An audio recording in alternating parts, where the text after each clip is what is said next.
our distinguished guests, we hope you will have a wonderful time and be able to enjoy that our lodge has to offer. Then, where's on second page? Hey, second page, okay? You got 10 pages. Thank you again for the effort making to be with us. Dear brothers, sisters in the craft, dignitaries in the east and on the floor, friends of Mason, ladies and gentlemen, I am honored and humbled to stand before you today as your new Master for Masonic year 2023. As I assume the important role, I want to express my deep appreciation for the trust you have placed in me and for the support and guidance of my fellow officers, Lodge members, and my fellow Mason brothers of this esteemed fraternity. I am committed to continuing the legacy of excellence that has been established by those who came before me. I am confident that with the support of our dedicated members and the guidance of our senior members, we will be able to achieve great things in the coming year. With all this, I make a solemn promise to serve the brethren with my strength, heart, and mind. I want to express my gratitude to the outgoing worshipful master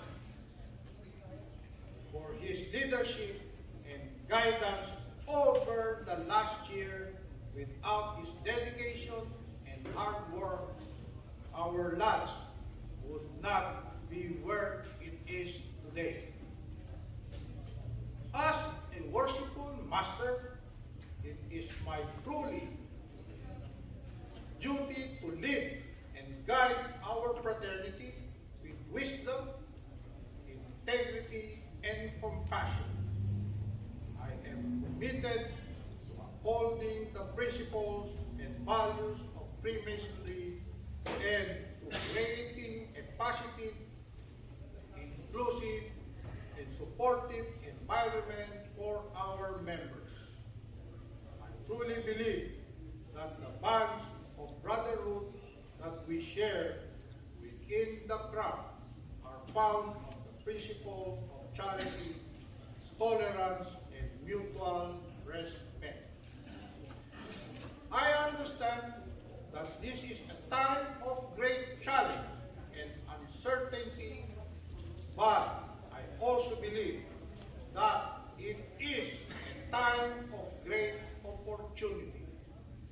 Together, we can use the timeless wisdom of our fraternity to navigate the storms of life and to build a better world for ourselves and those around us.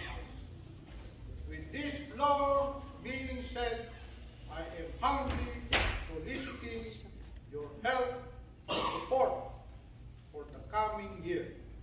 I hope to work with each and every one of you to continue to grow and strengthen our lives and to make a positive impact on our community. I believe that by working together, we can achieve great things, and in that the connection we forge with our fraternity will last a lifetime. I am excited to serve you as your worshipful master and to continue the legacy of excellence that has been established thank you for the opportunity, and may the great architect of the universe bless us all in the work we do. Before I end this very, very long speech, I would like to take this opportunity to take a moment to thank my one and only wife,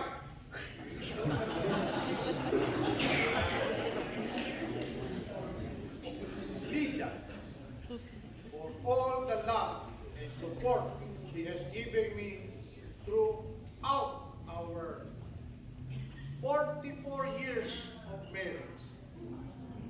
She started kicking me on the bed when I was joining masonry, reviewing those blue that we had. She always complained, "Hey Art, when are you gonna stop murmuring?"